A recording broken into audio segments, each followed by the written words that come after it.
Torej, zaslišanje je rezultat 8-2, s kakšno popotnico torej odhajate na vašo naslednjo postajo, to je seveda na zaslišanje v Evropski parlament. Jaz sem vesel, da je bila danes opravljena precej vsebinska, zelo poglobljena razprava o aktualnih vprašanjih, aktualnih izzivih, s katerimi se bo soočala nova komisija. Zame je bila ta razprava zelo koristna. Vesel sem pa tudi končnega izida. Se mi zdi, da je to več kot solidna popotnica za mojo pot naprej. Naslednji izzivi so znani, najprej potrditev strani nove predsednice Evropske komisije, jeseni pa še zaslišanje pred Evropskim parlamentom. Jaz sem vesel podpore, ki mi jo je danes naklonil odbor. Vesel sem predvsem udeležbe, tudi to je treba upoštevati, da ta letni čas ni najbolj ugoden za dobro udeležbo. Udeležba je bila dobra, razprava je bila intenzivna, vprašanja, ki smo jih obravnavali, so bila aktualna, zanimiva, pomembna za bodočnost Evropske unije. Skratka, vesel sem nad kvaliteto razprave, vesel sem podpore, ki mi jo je odbor izrekel in z optimizmom gledam na nadaljevanje te poti. Včeraj v resorjih niste natančno želeli govoriti, oziroma ste izpostavili, da tega ne boste še razkrili. Kateri so tisti resorji, če lahko danes konkretne, ki vas zanimajo, kateri so najpomembnejši za Slovenijo, tako rekoč? Ne, tudi danes nismo preveč pozornosti posvečali resorjem, ker to ni v rokah države članice. To bo predmet pogovorov s predsednico komisije in njene kombinatorike. Želja je toliko kot je držav članic, toliko je tudi resorjev, ampak razdelitev je tista, ki bo odgovornost predsednice.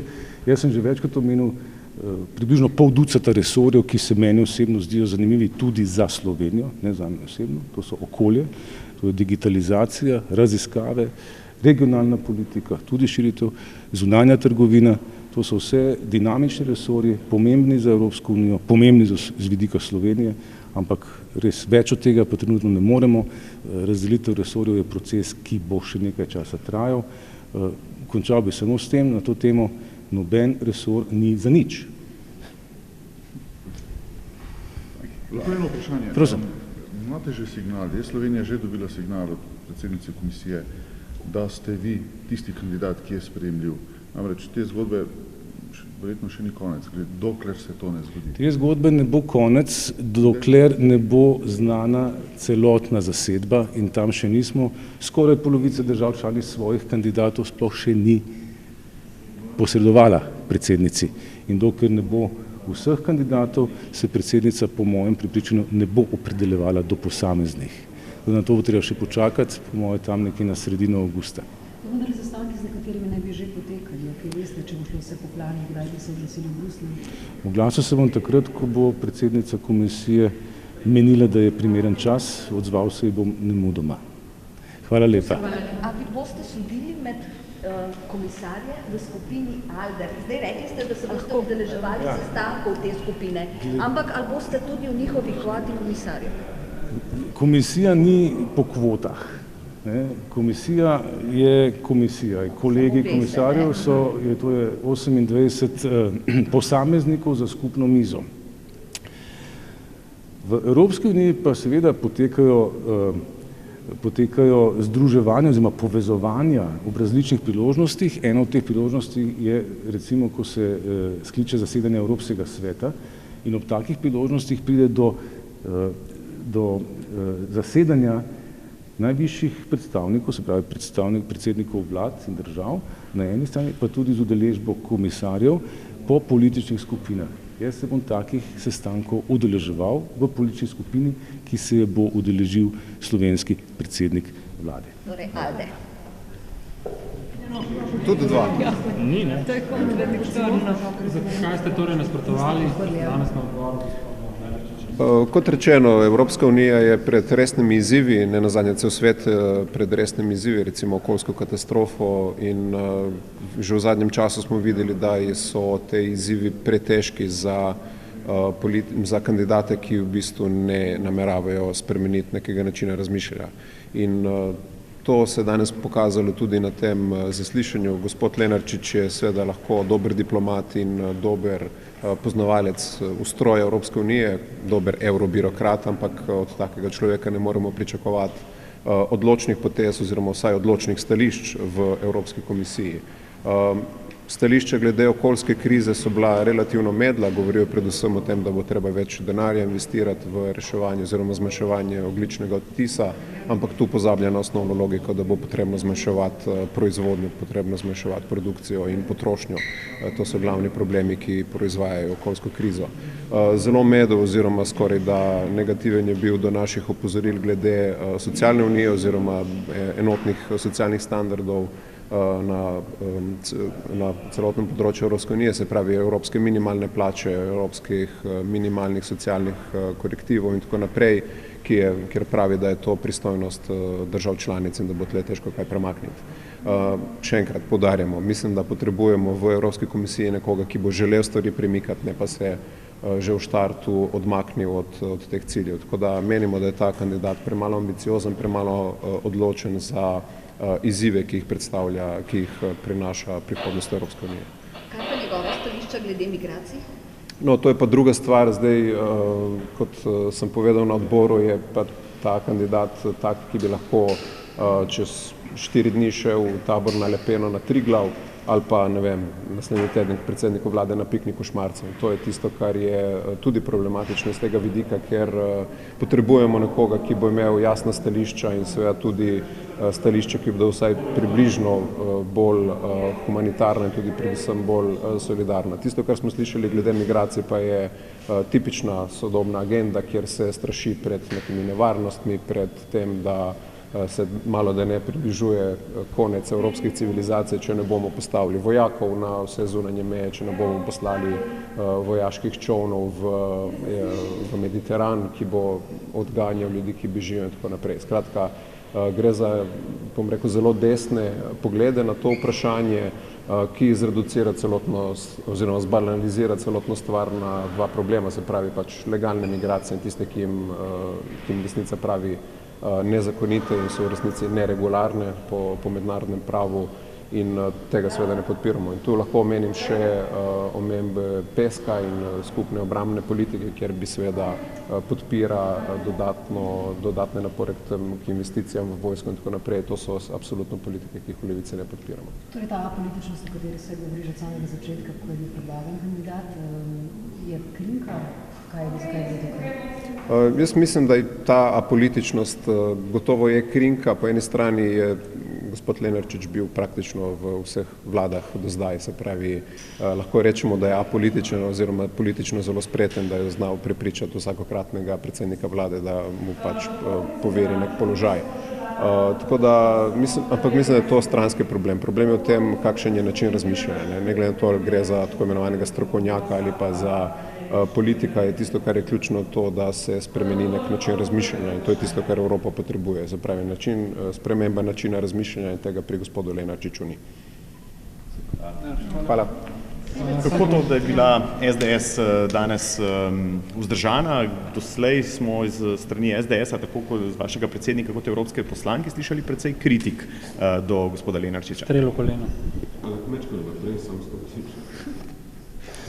No, ne vem, koliko je bilo kritik. Mi smo ocenjevali realno stanje in ocenili, da je sicer dober uradnik, da verjetno tudi področje zelo dobro pozna, da pa specifična teža v političnem smislu ni tista prava in z tega vidika tudi nismo, bi rekel, dali podpore, nismo ga pa tudi zavrnili.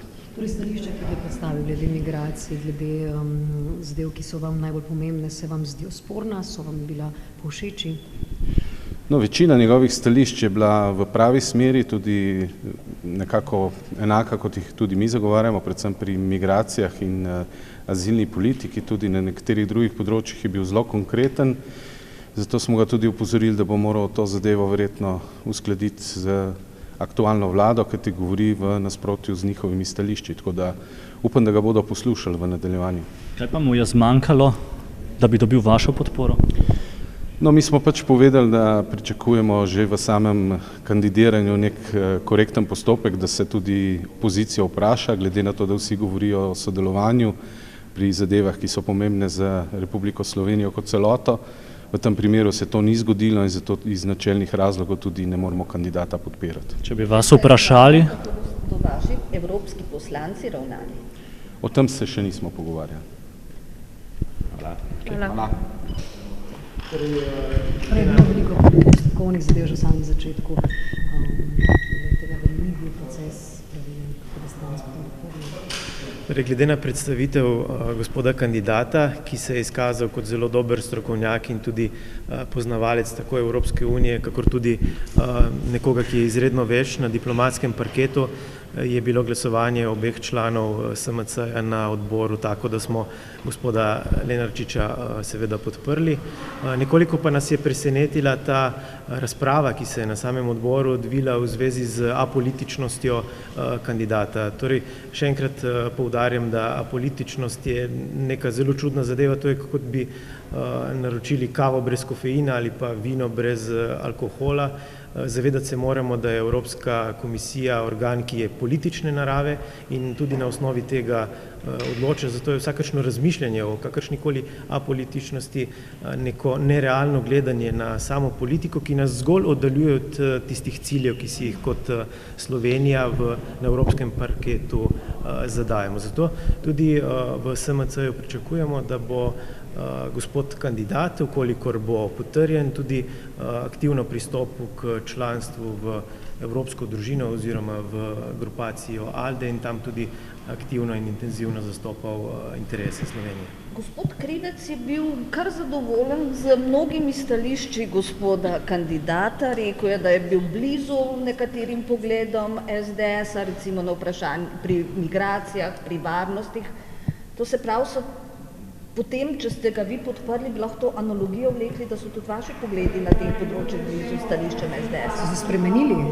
Torej ne, naša stališča se kaj bistveno niso spremenila. V končni fazi sem jih tudi sam zagovarjal kot kandidat za evropskega poslanca in moram reči, da so bila stališča kandidata zelo na liniji tistih stališč, ki jih zagovarja tudi Evropska unija kot taka v nekem zmernem in hkrati tudi realnem pogledu. Torej, zavedati se moramo, kaj Evropska unija v tem smislu lahko z vidika migracij, če jih izpostavljate, prenese, predvsem pa moramo naslavljati to težavo na njegovem izvoru in tistim državam, kjer migracije prihajajo tudi na tak ali drugačen način pomagati, bodi si politični, gospodarski ali kakšen tretji. Torej tudi stališčem, ki jih je izpostavil gospod kandidat v zvezi s tem, da je treba pač utrditi to šengensko mejo, da lahko potem je ta odprt pretok, s tem se tudi strinjate ali kako?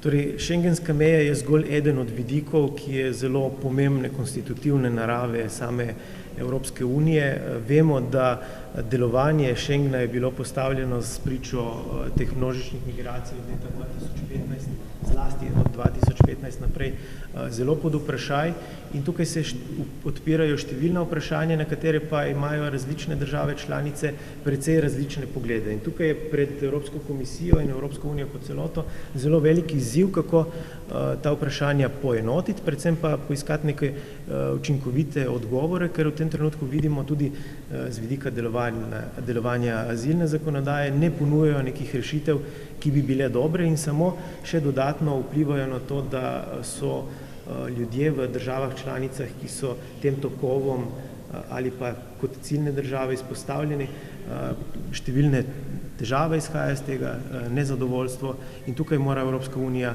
predvsem pa tudi države članice, dosti bolj odgovorno pristopiti k temu globalnemu fenomenu. Hvala lepa. 1, 2, 4, 10, 25, ja? Torej, vaša stališča danes so bila jasna, gospod Koprivec, tako vas kot SD-ja v celoti, torej dveh članov. Kje se je torej zataknilo pri samem glasovanju? Tako, naše stališče je bilo jasno, smo ga tudi predstavili. Kandidata za komisarja Socialni demokrati nismo podprli in to predvsem zaradi postopka na način, na katerega je bil kandidat izbran. Glede samega glasovanja pa jaz iz tega ne bi delal nekih velikih zgodb. Očitno je zatajila tehnika in na koncu moj glas ni štel, sem pa jasno povedal tudi za magnetogram, da bom glasoval proti Nimate, gospod Koprivec, sreče, Socialni demokrati pri tem kadrovanju. Očitno vas je najprej povozil premier Šarec na vladi, zdaj še težave tehnične pri glasovanju. Očitno. Tudi tehnika zna, ja, ampak brez heca, teme so zelo resne. Na vsak način menimo, da bi bilo prav, da bi odšel v Evropo za komisarja nekdo, ki ima tudi večjo politično legitimnost, ki je konec koncev kandidiral na evropskih volitvah. Žal se je predsednik vlade odločil drugače. Kot rečeno, Socialni demokrati tega predloga tako na vladi kot danes na odboru za EU nismo podprli. Smo pa jasno povedali, da ko bo, če bo kandidat izvoljen pač za komisarja, bomo skupaj in enotno stali za njim in za interesi Slovenije. Ob tem pa, če smem dodati, obžalujemo tudi dejstvo, da predsednik vlade ni upošteval na nek način priporočila novo izvoljene predsednice Evropske komisije, ki sicer izhaja iz konzervativne stranke, pa je kljub temu dala na nek način priporočilo, da države članice izberejo tako kandidata kot kandidatko. Kaj pa konkretno vsebinske zadeve, glede migracij, glede mogoče poudarkov, s katerimi se strinjajo tudi največji opozicijski SDS, ki so rekli, da se jim te zadeve zdijo sprejemljive? Poglejte, dejstvo je, da na določena vprašanja ni bilo dovolj jasnih odgovorov. Mi osebno smo predvsem izpostavili vprašanje poenotenja socialnih standardov na nivoju Evropske unije, za kar smo se zavzemali tudi v sami volilni kampanji. Kandidat za komisarja je odgovoril z dejstvom, kar sicer vsi vemo, da je to v pristojnosti držav članic. Vendar Socialni demokrati bi si želeli, da se te standardi in te pristojnosti nekako prenesejo na Evropsko unijo kot celoto. Namreč razlike so med posameznimi državami članicami mnogo prevelike. Hvala. Ok, gospod Jelinčič, dejali ste, da je Šarec s tem kandidatom zadev v črno. S čim vas je tako prepričal? Gre za odličnega diplomata, človeka, ki zna držati svojo linijo.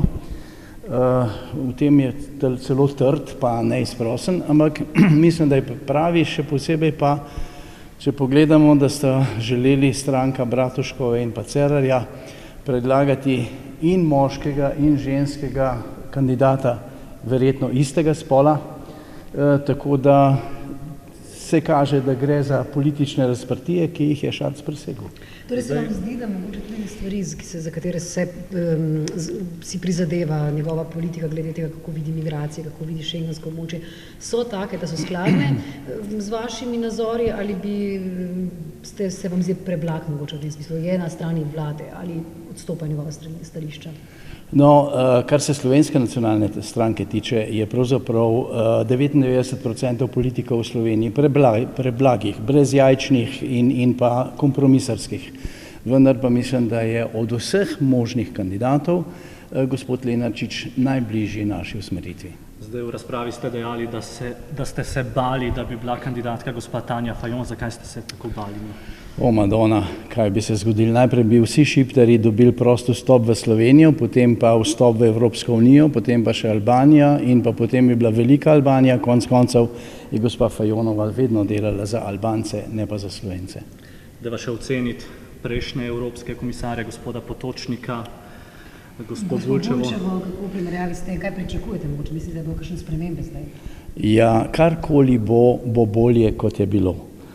To, da prejšnja dva komisarja nista naredila nič, je evidentno. Če pogledamo, da Hrvatje z evropskimi sredstvi gradijo most na Pelješcu, mi pa praktično kredita nismo dobili od Evropske banke, to pove vse. Še nekaj bi vas vprašal, mogoče, kar ni čisto povezavi s tem, pa je, no, jeseni, če bo proračun, recimo, če Levica ne bo podprla proračuna, lahko Šarec računa tudi na vaše glasove? Do jeseni je še daleč, ne. Vmes je še dopust, pa kaj vem, kaj se lahko še zgodi do jeseni. Mogoče samo še ti, zakaj je strel v črno in ne v belo? Zelo slikovito ste to rekli. Ja, zaradi tega, ker center je v sredini in je črn, ne, in pa včasih je bilo to narejeno tako in mislim, da vedno bolj prihaja. Zamorci so črni, belci so beli.